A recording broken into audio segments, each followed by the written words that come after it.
Ladies and gentlemen, it's time. It's Thursday. It's Korner Booth pregame. You ready? No debate, cause it's off. I'm too official, got the drip, I got the sauce. Bring the proof when it's time to tell the truth. I'll be at the corner booth, find me in the corner booth, yeah. Still standing and defiant. Slay the competition, cause I'm walking like a giant. Bring the proof when it's time to tell the truth. I'll be at the corner booth, find me in the corner booth, corner booth.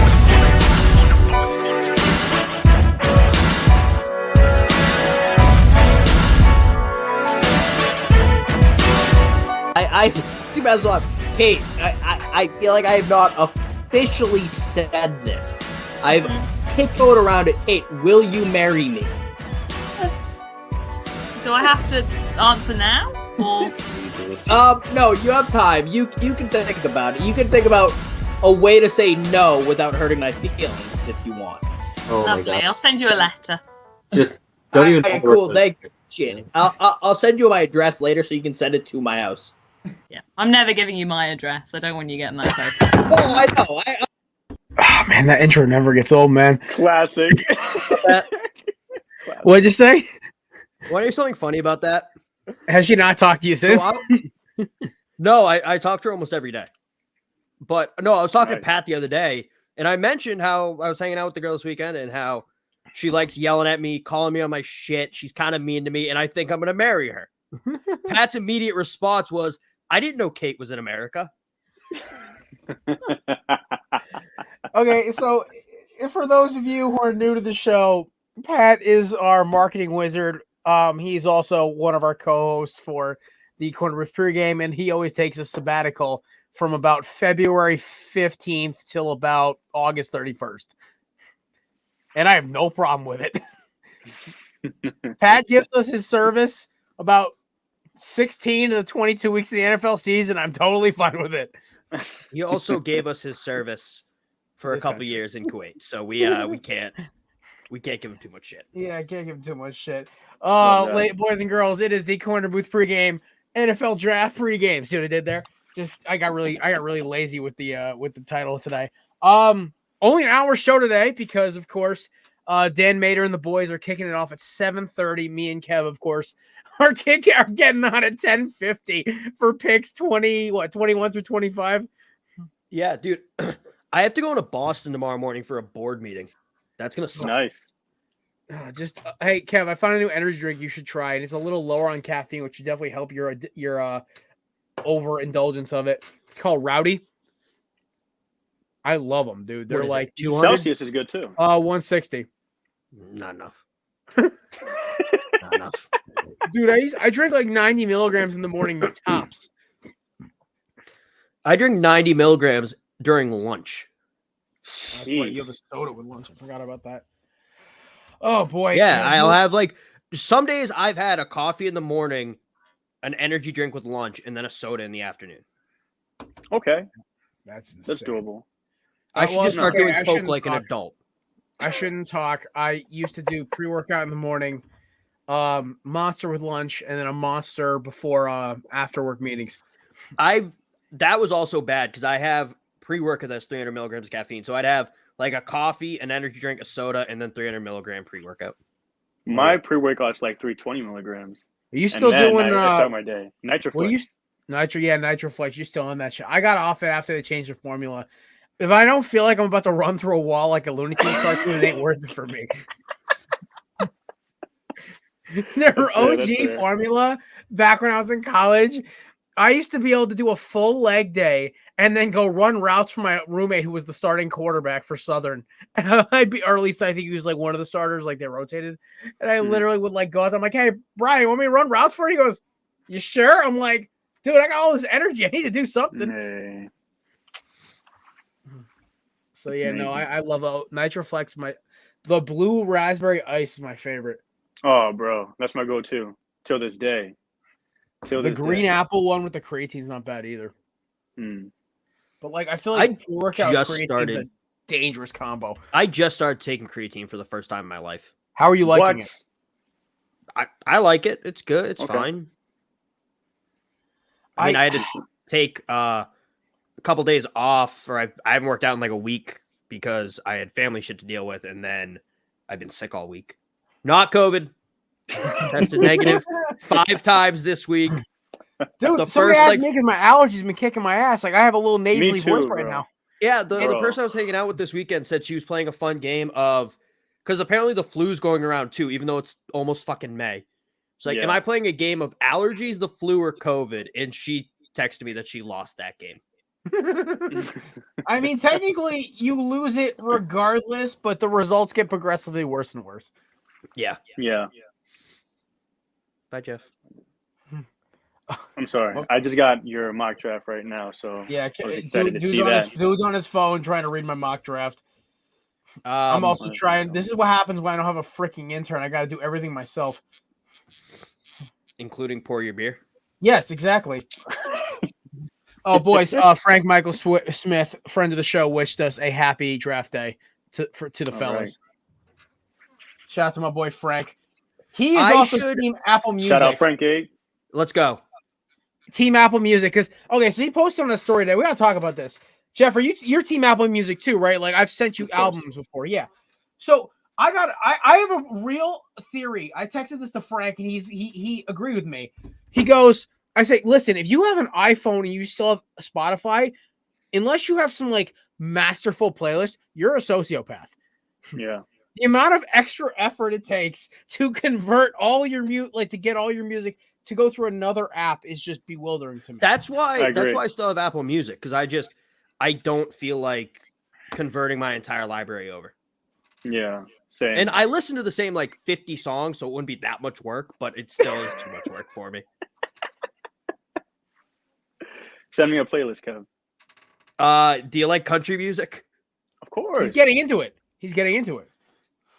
Just listen to Tyler Childers and Zach Bryan, and then you can know my mood 99% of the day. Well, I tried it. He's a big Aldean guy. He's on the training wheels country right now. Yes. I'm told him what I'm going to see on Saturday. I'm going to see Whiskey Myers on Saturday, Kev. And I'm like, I was listening to it before, and I had the horns intro and everything else for their new album. What the hell is this? I'm like, Whiskey Myers, baby. Cowboys, guns, and hating the government, man. It's a mood.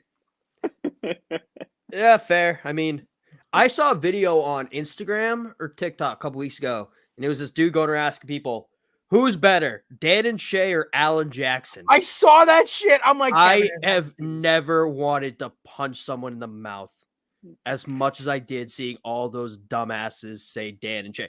Don't get me wrong, some Dan and Shay slaps. I'm a It's a fan of mood them too. I'm a sometimes. fan of them too. But Alan it's not fair. It's Alan Jackson. Alan Jackson. I've only listened to about 15 Alan Jackson songs my entire life, and I respect the man who's as a country like legend. Dan But Lachey they're all is- bangers. Do you know when he started his career? How old he was? I think he was what, 17? No, he was like 30. Oh, When he first got I might big. have him flipped with somebody else. He loved playing music, and his wife's like, just go to this audition. He was working as like a bartender or something.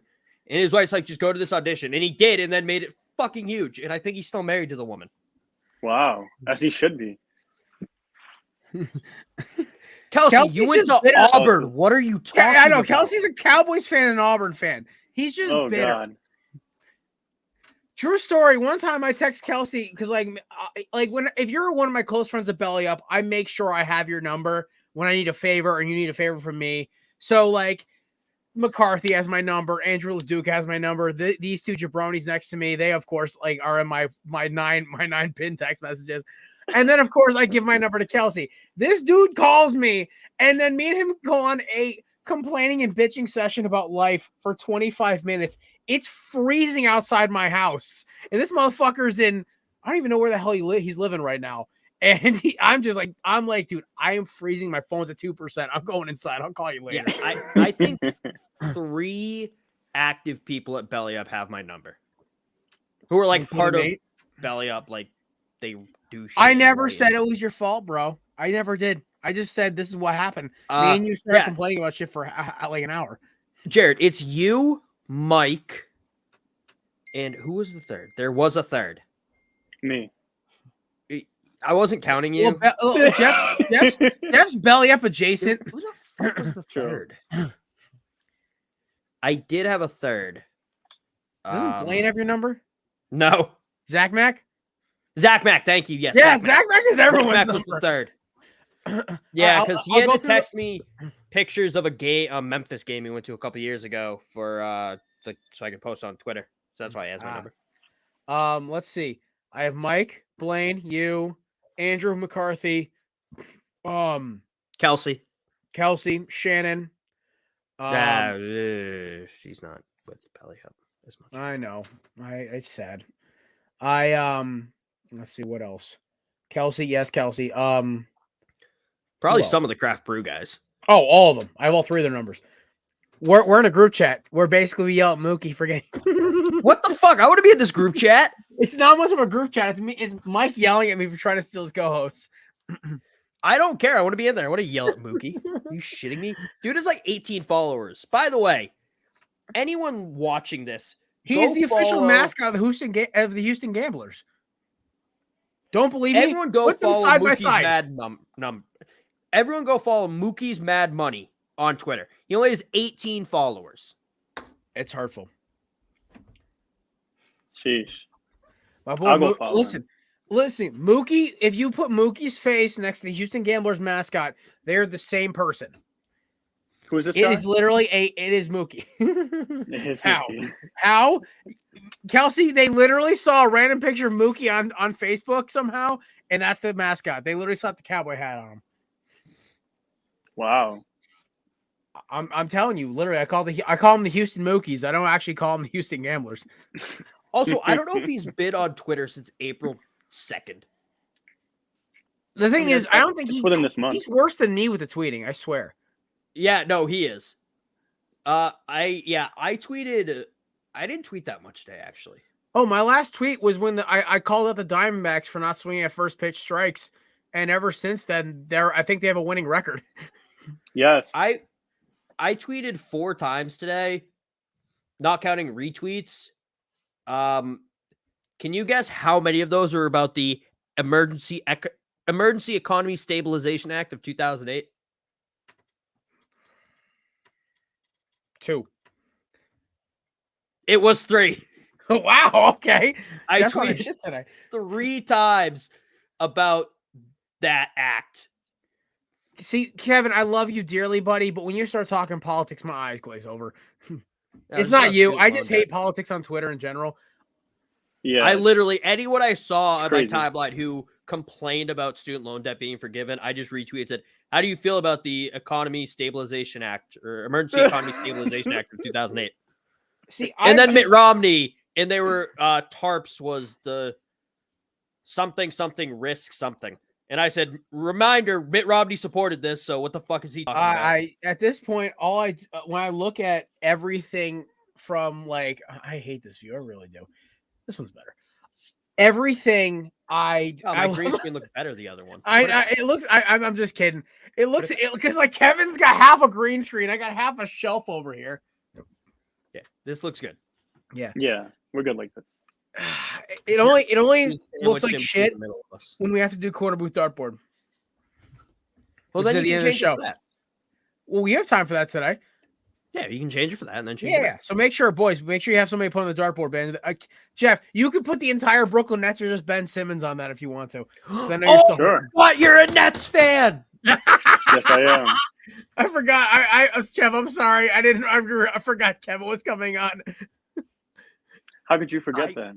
I know. I couldn't forget. It was kind of like I texted Kevin that Savannah may or may not have had one too many cocktails already. Good segue, though.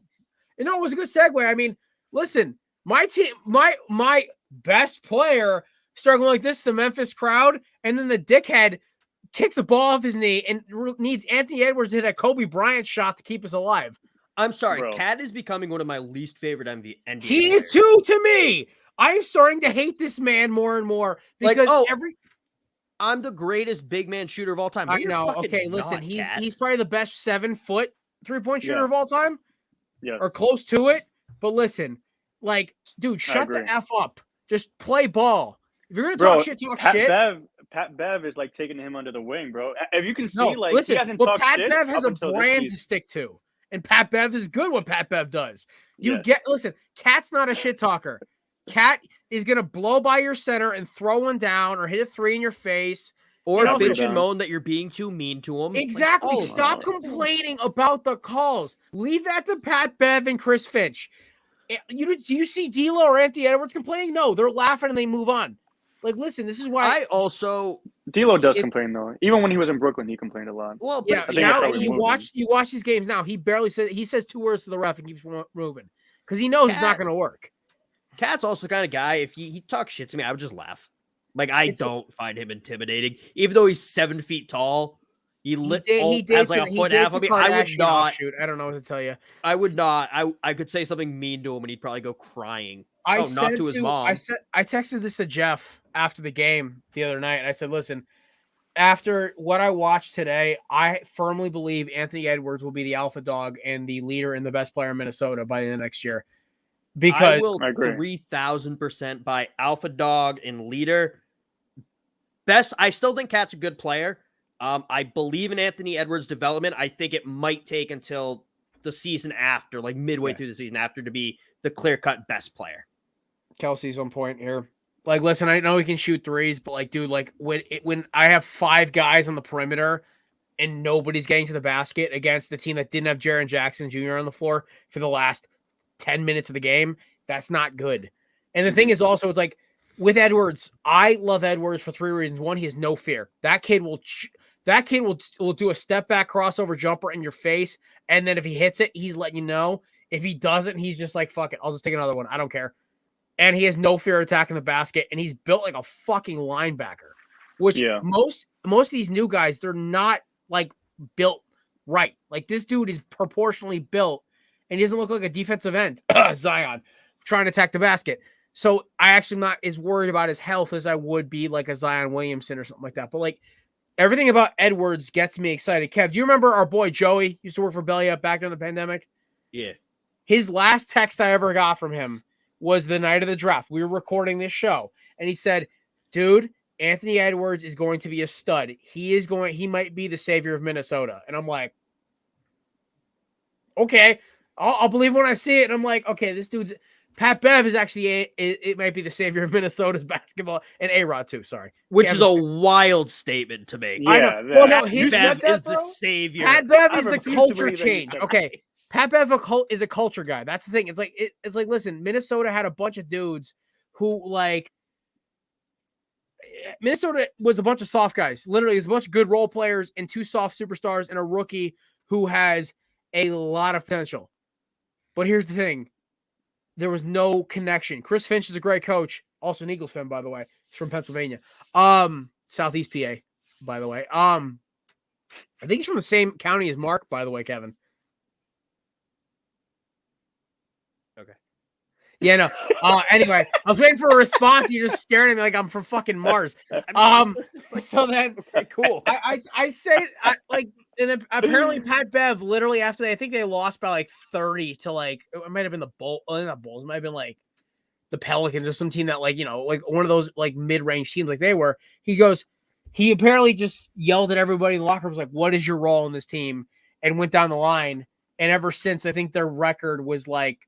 I think they only lost like 15, 20 games the rest of the season. So it was very early. It was in like November, December. And that's when they turned it around. But like, listen, I think Pat Bev's the culture guy they needed. And the fact that we got him for 2 more years. Awesome. Everyone on that team's locked. Everything on that team is locked up for another 3 years, except for Jared Vanderbilt. They got to pay next year, I think. But he's been great. I love his 3 and his rebounding and kind of just clean up the boards. He's like a more athletic, less injury-prone Tyrese Gibson. Or not Tyrese Gibson, Taj Gibson. I flipped the actor and the basketball player. But on to the Nets and Celtics, we have to talk about it. I think the Nets' biggest problem is, one, Kyrie's a fucking head case. Let's get that out of the way now. But KD is I think the greatest scorer of our generation. Obviously, that's like, But the problem is, y'all couldn't play defense, and you're going up against the best defensive team I've seen since like the 07 Spurs. it's not that we couldn't play defense. We definitely showed that we could play defense a lot of the first half of the games. It's just the second half, like Nash did an atrocious job setting adjustments. And even in the regular season itself, we had a lot of games where we had a huge lead going into the third quarter, fourth quarter, but we would lose because Nash doesn't know how to make adjustments to finish the game. My favorite part of that sweep might be Kyrie. I think it was after game 3. Like, oh, the Celtics have had all season to like mesh and gel and get used to playing each other. We haven't had that this year. Yeah, Kyrie, why didn't you have that? Yeah. Who Nash said the same thing missed too. half the games because of a political stance they decided to take? Who was that? Was it Kevin Durant? I mean, that's just that whole fucking the way New York Yeah. ran that shit was weird. Very weird. I don't blame Kyrie necessarily, but it's ridiculous to say like, oh, we just couldn't, like, we didn't have all season to like mesh. Also, when he's the reason. Also, I gotta throw another one. It's like, out of all the people you could have gotten to replace James Harden, you go after Ben Glass Bones Simmons. Oh, I'm sorry, Glass Ego Simmons. Sorry, Ben Simmons. He tried to practice and then had a sore back. Dude, it's fucking game 4 and you're about to get swept. Yeah, He probably could have helped them because he can play defense. a sore back. The other thing was, I listened to McAfee today. I was while I was working. And I'm like, and he goes, "We're living in." I think he had Shams on or one of the NBA guys. He's boys Shams. with. He's huge friends with Shams. Yeah, I think it was Shams, and they were talking about it. Or no, it was the odds maker for FanDuel was on their show, the head odds maker, and they were talking about the Nets and Celtics somehow, and it just came up how like we're living in a world where Tiger Woods almost loses his leg, has his spine fused, and is told he shouldn't play golf ever again, and competes in the Masters, and in less than 12 months, and Ben Simmons has a sore back and hasn't played since June of 2021. Yeah, he said it's a mental thing. Yeah, he had we all know he's a basket case. Why are you listen? Kendall, aka the best NBA GM of all time, dumps your ass. You know, I'm starting to think maybe not the guy she dated. It's the fact that like, because D-Book's doing okay, he's doing fine, and he's been dating her for almost 2 years now. I don't think it's Jenner. I think it's the fact that she just attracted the crazy NBA players, and the crazy came out when she left. Like Blake Griffin and who else? She has a whole roster of like NBA players. Blake's play style was going to get him hurt. We knew Blake's play style was not long. Like that, like it was so reckless and so aggressive for his size. Mm-hmm. Once he hit 30, unless he changed his game, he was done. So, which he did a pretty good job of, honestly. Yeah.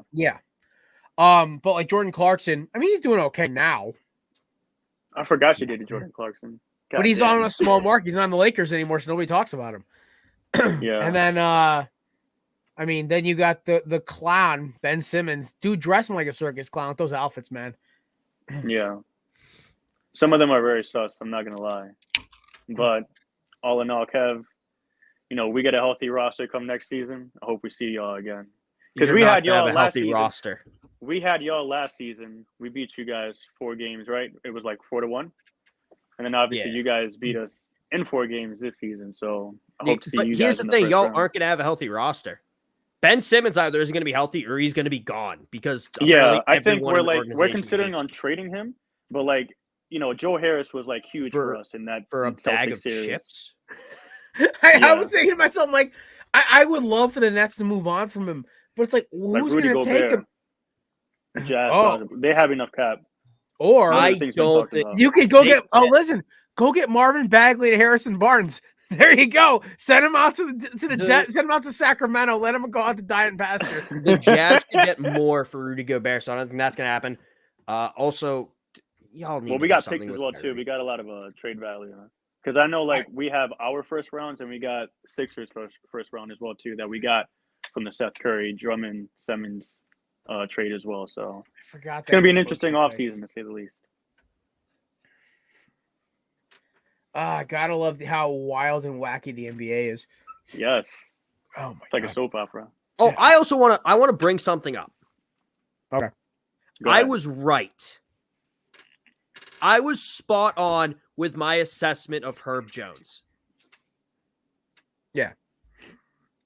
I just want to mention that. I want to bring it up. I said he would be a great defender out the gates, partially because he's 22.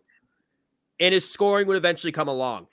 His scoring's fine, and he's a great defender out the gate. So, and they're in the playoffs, and they're doing well. So I just want to point out that I was right. All right. I want to talk about something quick because then we talked a little NBA. Dude, guys, there's been nothing today. No headlines in the NFL. There's been like, oh, a team might move up. A team wants to move back. A trade might not be dead. But there's no big headline for the first time in like every year there's been a big kind of story that's kind of broke before the draft. Either a scandal involving a player or a guy demanding to be traded last minute or a big trade. It's way too quiet right now. Well, I think agree. part of that also is this has been a fucking insane offseason. True. Yeah. So they're like, we're going to take a breather. But also one GM said that this is about to be the most uncertainty in a draft that we've seen in the past 30 years. Wow. Like, I saw one mock draft today, and I know this is total fan bias knowing this kid.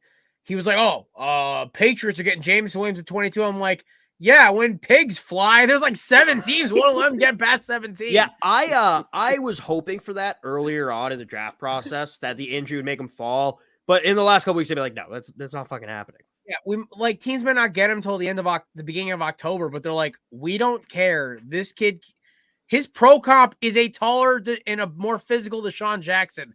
That's scary. That is scary. It's a big ceiling. I just want Mechie in the second round. That's all I want. Oh, I would love for you guys to get Mechie. That's a match made in heaven. The other one I love for you guys is Charleston Rambo, but I know you're not the biggest Rambo guy. I don't hate him. I don't love him. I would rather get Mechie in the second than Rambo in the fourth. But yeah, I feel like Rambo is kind of like how the Vikings got KJ Osborne. Ironically, another Miami transfer, like 5th-year transfer, but like similar skill sets, similar 40s, similar body size, but are just good at everything. They're not great at anything, but they're good at everything. Where it's like you can have them run every route on the field and they'll be usable as a number 2 or number 3 receiver. Also, KJ Osborne's kind of the reason why I'm thinking the Vikings may not draft a receiver in this round. Because he played well enough where they're like, unless we're getting like Debo, do we really waste a first-round pick when we have so many other holes? Why would they? Yeah, most who definitely. thinks they're going to take a receiver in the first? I don't know. So I think it was Bucky Brooks was the last one I saw having. But also, can I say this? I've looked at 15 to 20 different mock drafts in the last maybe 48 hours. God damn. I know. I'm losing my fucking mind. Okay. And I've seen everything from the Vikings. So the 3 teams that make no fucking sense are my Philadelphia Eagles, the Washington Commanders. We are Commanders. Bump it up. I have to say it once a show. I made a contract with myself.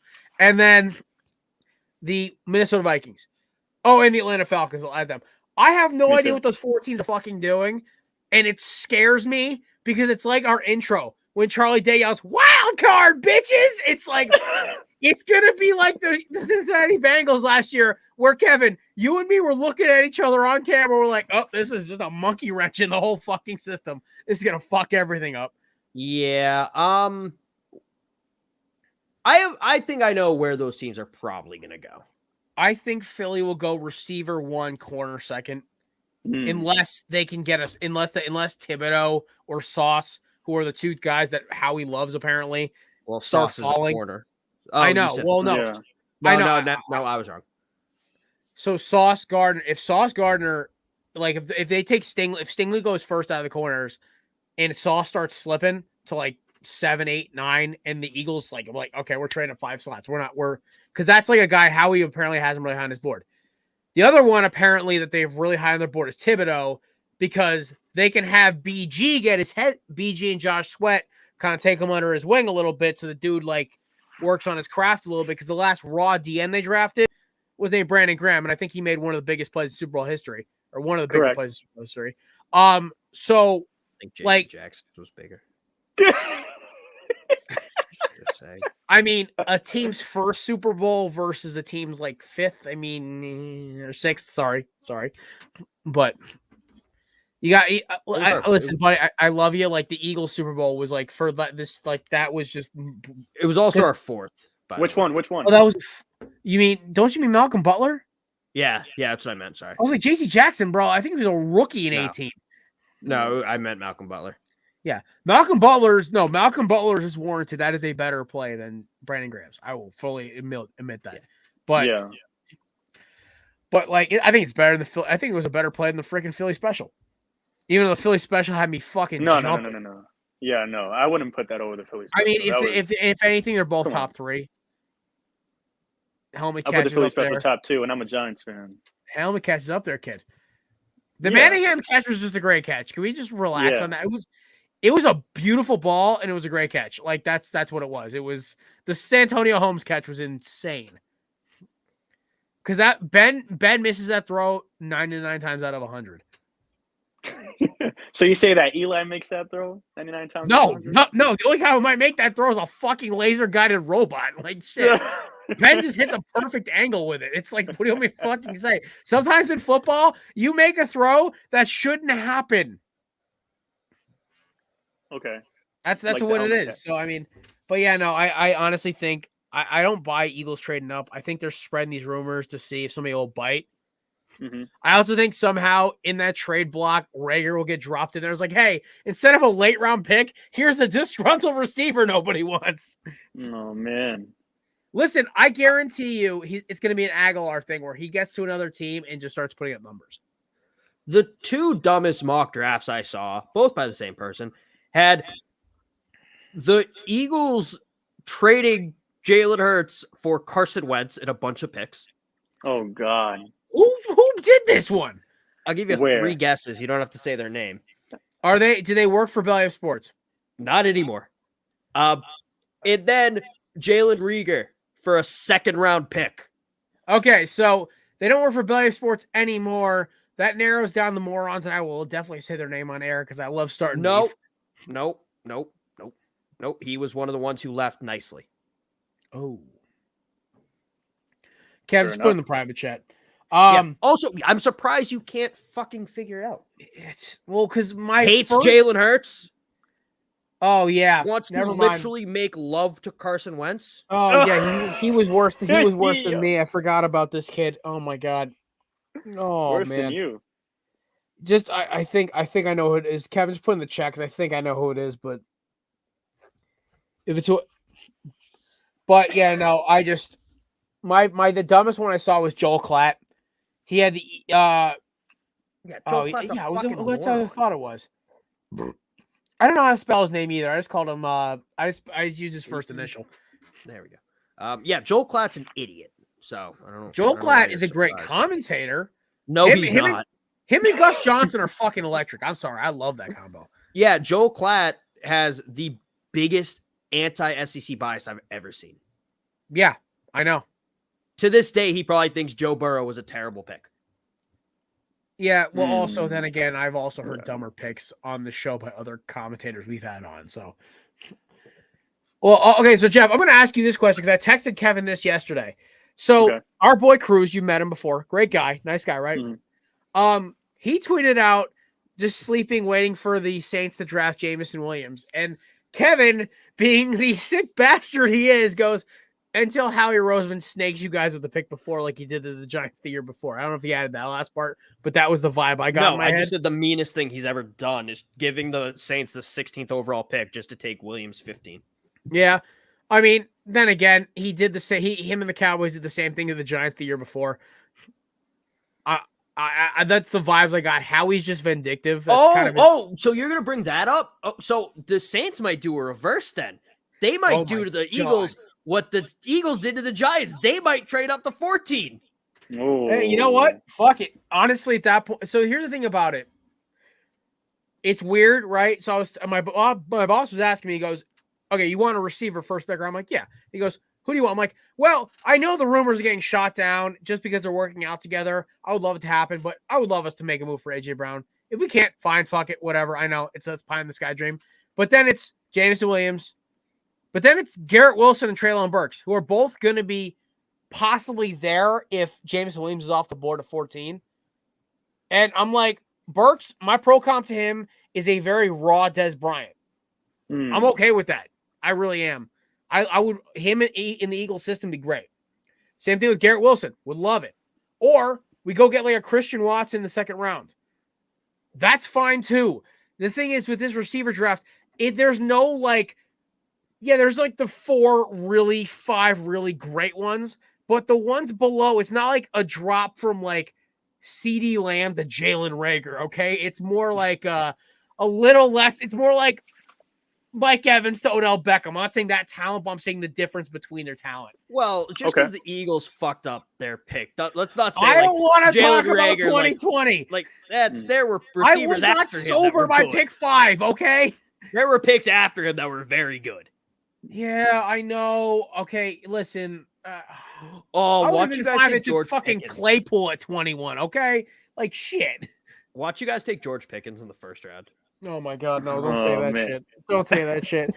I don't mind taking him in the second round because that's good value. Kev, as a Bama boy, far away from my team as possible. As a Bama boy yourself, you can agree that Neal is going to be the first, player from Alabama drafted, correct? Most likely, yeah. So who do you think he goes to? Who should he go to, or who does he go to? I think it goes to the Both. G-men. Oh, I think it was the G-men. I think they're going to take him over Icky. I think they're going to want to I think they want to kind of build off what they got last year. I think Icky's a better pass blocker, so I think they might prefer him because they don't fucking trust Danny Dimes. Yeah, So they're keeping Saquon. They might want to commit to the run, though, with Dable. I'm not even sure. we're looking at Charlie Cross as well. Dude, if they take Cross first, I'm going to just throw my board No, up in not there. first. No, we're not. I gonna love take him Cross, first. but Cross is the freak athlete, but the other two guys do the things he's good at better. Mhm. So that's why I'm like, he's my third tackle. I think Cross to Seattle is where he goes. Ooh, I okay. think Seattle might take a quarterback. Yeah, I you know what? It's weird. Like, the problem is, okay, if we have this draft, right? Every team, you're like, oh, they could take a quarterback, but it's like they have this need. And it's like, so with the Giants at 5, the fact that they didn't pick up Danny Dimes' option, they could easily throw a wild card and take Sam Howell at 10, and I would not be surprised. Okay. Okay, here's what every Or team 9. needs to do. All right, every team that thinks they need a quarterback in this draft, I'm gonna lay it out the plan. If you have other needs, fill that other need first. Facts. Go through all 7 rounds, sign Tim Tebow to be your quarterback, go 0-17, and then take Bryce Young or CJ Stroud next year, whichever you prefer. Or even wait to the second round to go get JT Daniels.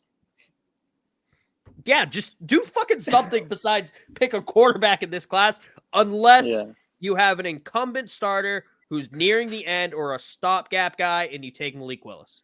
So, you know what the crazy thing? You guys heard about these Falcons Jordan Love rumors today, right? Yeah.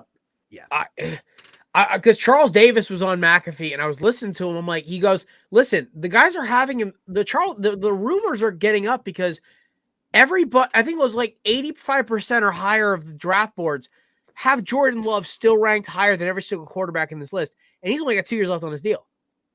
So if I am like the Falcons, it's like, okay, we have Mariota for 2 years. If Jordan Love's fucking terrible in camp, oh my God, we just go draft. We're gonna be terrible anyways. Go draft another quarterback next year. But it's like, do they really want to? It's a weird draft. It's like, do you want to take that risk of losing a top pick like that? But yeah. What are they gonna get at 8 or 9? Are they just gonna get like Jermaine Johnson or fucking Thibodeau? It's like, are really either of them generational pass rushers? We don't know. It's so odd. This draft, everything is like all the prop bets and shit. I'm staying away from them. I don't want to touch a fucking bet on this draft. Neither. The only one I would bet on is I wish I would have told myself this about 6 months ago, is just bet on if you bet on Trayvon Walker to be the number 1 pick back in September, you would have I think you would have walked away with a couple $1,000 off like a $50 bet. So on Monday night into Tuesday or Sunday into Monday, Aiden Hutchinson was still the favorite. I think it was like plus 100. according to FanDuel, I'm not sure DraftKings, their odds are always off by a couple, like it was 10 or 20 points, whatever. Overnight, Kayvon Thibodeau was like minus like 110 or 130, and Hutchinson was up to plus 150 or something like that.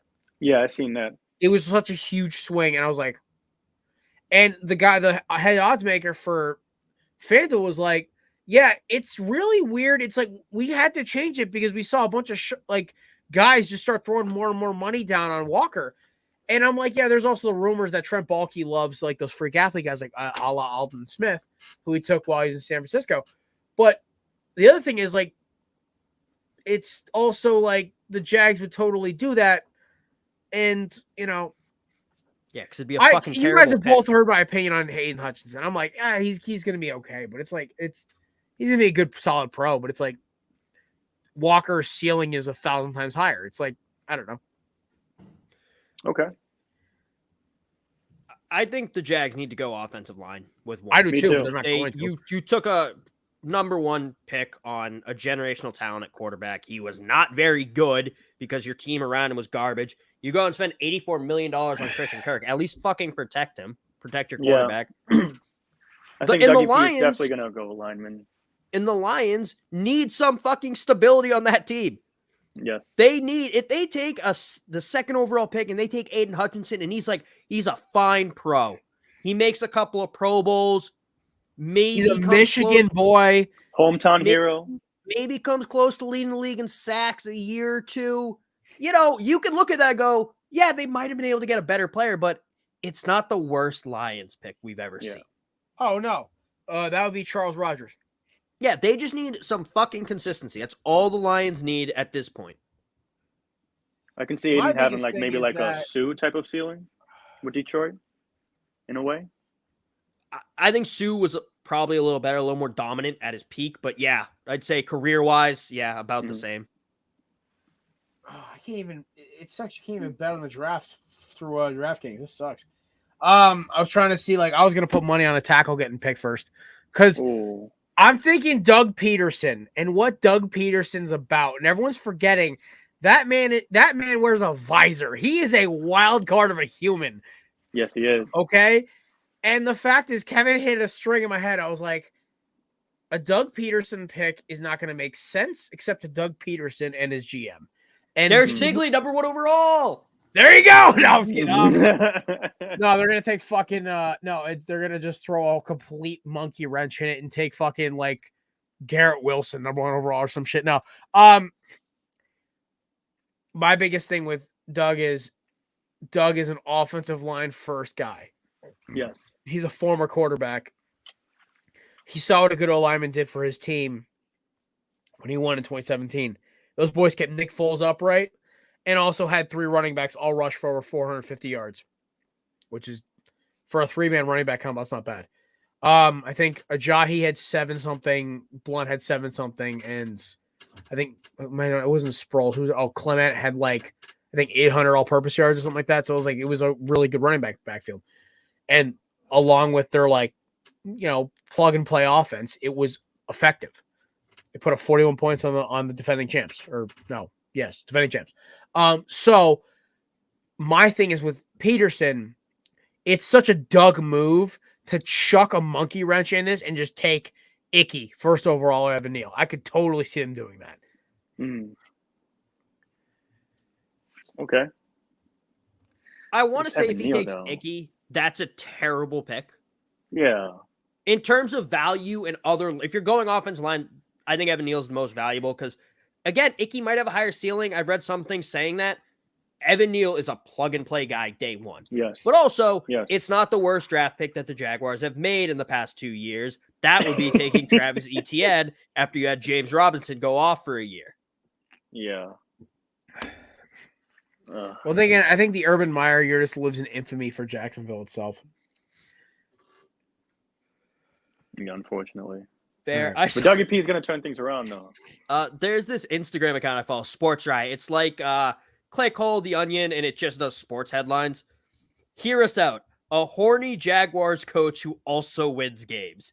I'd be all for that. Like, you know, if Urban was sitting at like an 8-3 record when that happened, no one would care. It would become the greatest meme on the internet. It'd become like a barstool like legend thing, like right?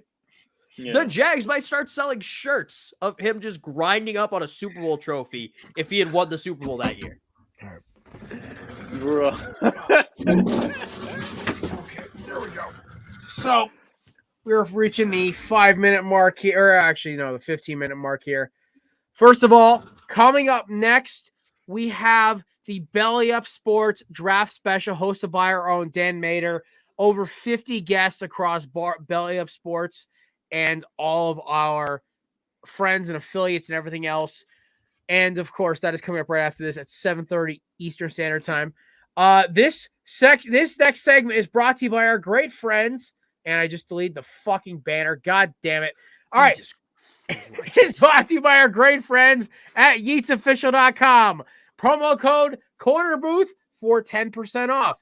All three of these fine gentlemen you see on the screen all have at least one pair. Some of us have multiple. I ordered 2 new pairs today.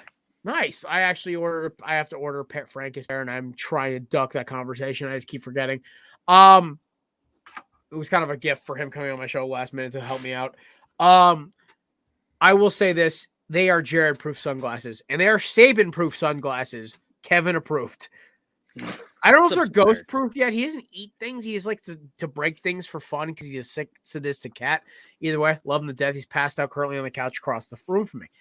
So, Corner Booth, promo code, yeetsofficial.com, official sponsor of the Corner Booth dartboard. I'm not going to delete this damn banner. Here we go. So, Corner Booth dartboard, you get 4 minutes on the clock because we got to make sure we get out of here on time. Jeffrey, you are, of course, the first on the board. Who is going right here for you today? Evan Neal. Evan Neal. Why are you hating on Evan Neal? Why don't you want Evan Neal? Oh, I thought you meant like. Oh, no. This is not a good thing, okay? Someone you hate. Yeah. Jason Tatum. Jason Tatum. Hey, he's Explain a good yourself. Kevin Durant and Kyrie. That's all I can say. He's a good father. Yes. Jesus Christmas. Explain yourself. Why is for the obvious of just, taking your boys to school. Yes. I mean, obviously he's been developed very well in the Celtic system. And just, in moments I thought that he was just going to remain cold throughout the game. I don't know. The bear got poked several times and he answered every single time. So much different Jason Tatum this season than it was last season when we played the Celtics in the playoffs. Yeah, because he's grown like 2 inches since then and put on 50 pounds. All right. Kevin, who's on your dartboard? I want to say the girl that I'm friends with for almost giving me COVID, but not going on a date with me, and I can't get a disease the fun way. But I'm going to go with Mark Emmert. Okay. Because fuck that guy. He Yeah. ruined college football, but he's stepping down in 2 years, or in a year. He announced he's retiring either when they find a replacement or like June 2023, whichever comes first. Ding dong, the witch is dead. But I don't want to see people go, well, he wasn't that. Yes, he fucking was. He was terrible. He was the worst. Horrible. He makes Roger Goodell not look evil. Yeah. Oh, God. That's scary. At least Roger Goodell pays his players. The center of my dartboard. One is the ref who missed John Morant shove Patrick Beverley out of bounds. If that led to a 10-0 run by the Grizzlies, which basically evaporated Minnesota's lead. But the center of my dartboard today is the 7-footer who's the self-described best big man of all time for shooting threes. This man is dating Jordan Woods, who famously pissed off the Kardashian family. This man also is one of the better scoring big men I've ever, at least in my adult life, have seen. The problem is this man is trying to be something he's not. Kat, I love you. You're a fellow Birds fan. You're a fellow Jerseyite. At least my mother is, not me. I lucky enough did not have to get born in New Jersey. But my roots are from New Jersey. I will say this, buddy. You were like, when you got drafted, when we took you over Jahlil Okafor, I was the happiest man alive. But I will say this, dude, shut your fucking mouth. Stop with the fucking things to the Memphis crowd. Them talking to you and you complaining about the calls is making you look like a bigger bitch than usual. Don't make Jimmy Butler even more right than he already is. But a big shout out to Mr. Anthony Edwards for showing us how real men play ball. Jordan McLaughlin, instead of, giving it to Cat and watch him kick it off his knee again when the game mattered, he hands it to Edwards. Edwards is a fadeaway 3 in the corner. And basically, if it wasn't for him being overly aggressive, trying to steal the ball and be Superman, that game might have gone to overtime, may have gone a different direction. But you know what? I give Anthony Edwards all the credit in the world. But Cat, dude, shut your mouth. Just score baskets, be a rim protector, and be a silent leader. Let Pat Bev and Chris Finch chirp, and you shut the fuck up. I'm sorry. It's getting to the point where I'm like, dude, every time you open your fucking mouth, we lose. Just shut up. I need KG, because he apparently, him and Cat are boys, according to the two of them. Where the fuck is KG on the sideline yelling at Cat to shut the fuck up? Well, where's Cat Sr.? Instead of doing interviews with John Morant's his dad, Usher doppelganger father. Yeah, I don't know what that was. How about him telling his boy to shut the fuck up? Because, listen, I love the kid. He's one of the most talented big men in the league. But here's the problem.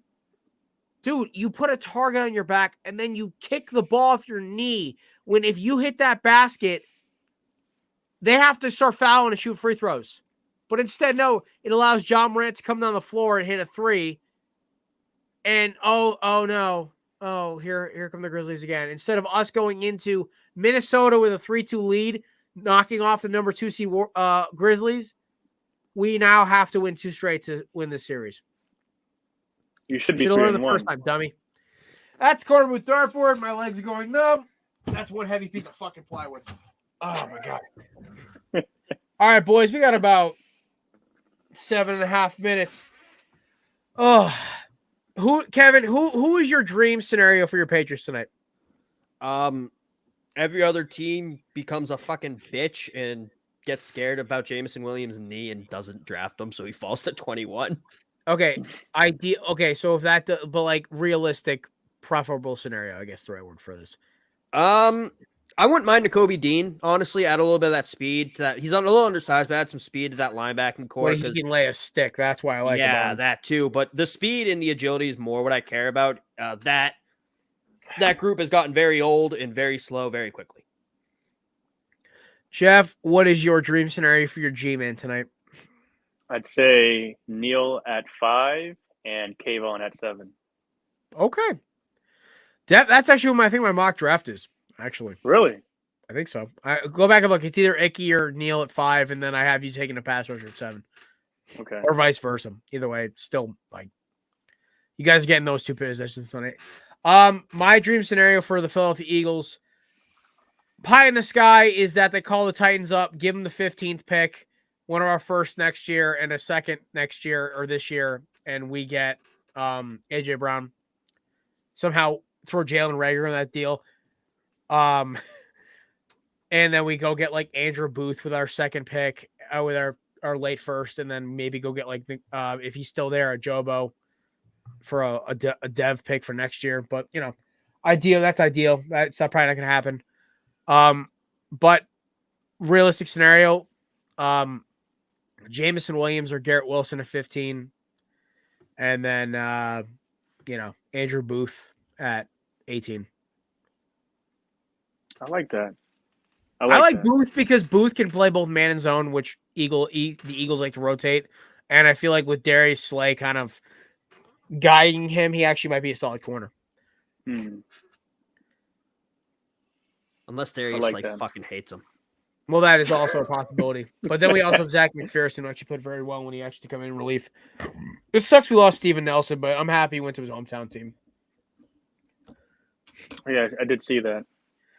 It sucked, but I'm like, the dude wanted too much money for what he was worth. And it was like, it's like we go get another corner. And listen, also one other wild card, Eagles sign Tyrann Mathieu tomorrow.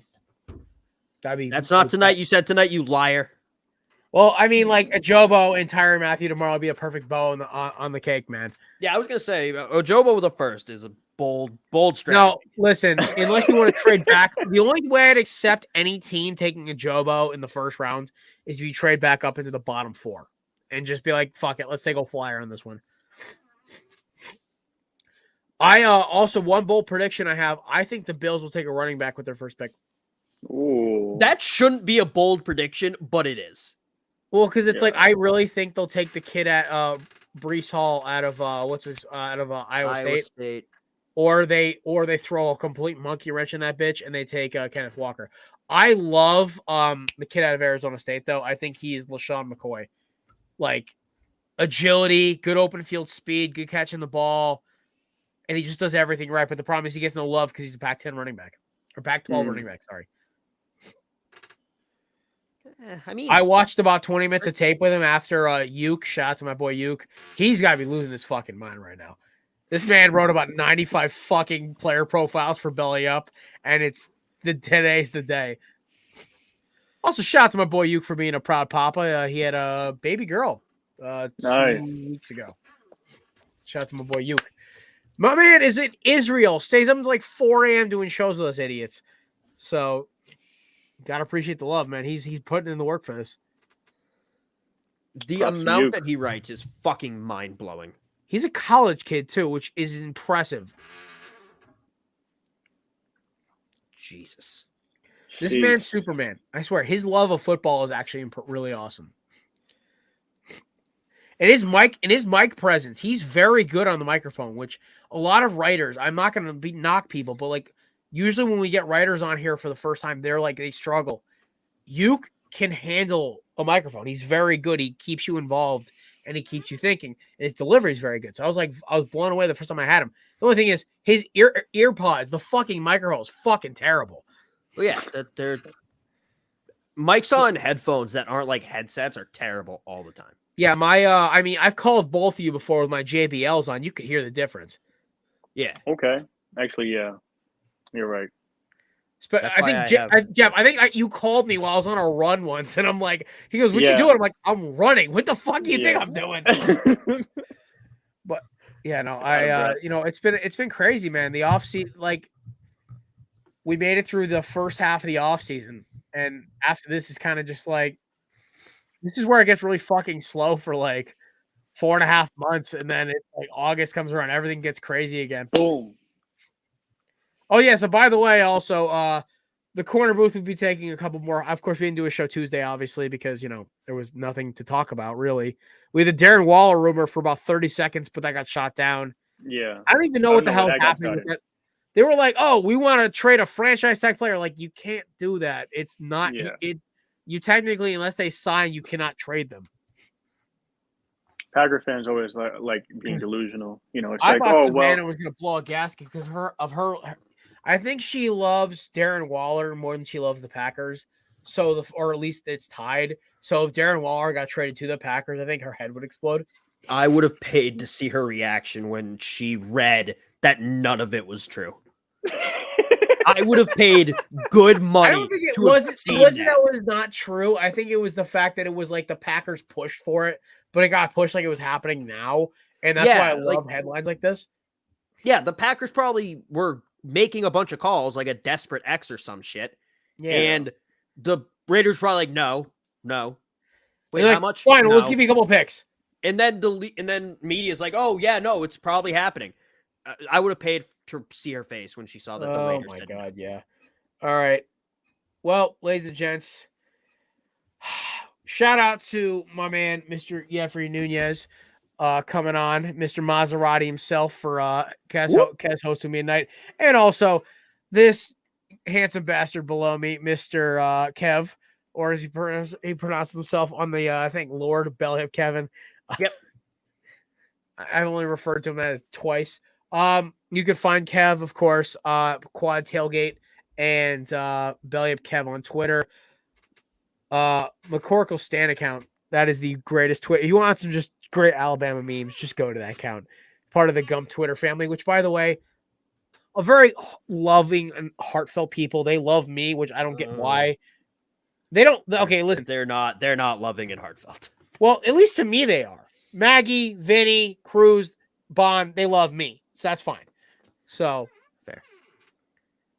All right, ladies and gentlemen, Dan Maynard and the boys are kicking off next. Belly Up's draft coverage starts in 10 seconds. We hope you have a great NFL draft and a great weekend. We appreciate you stopping by. Corner Booth Podcast back on Tuesday. Peace.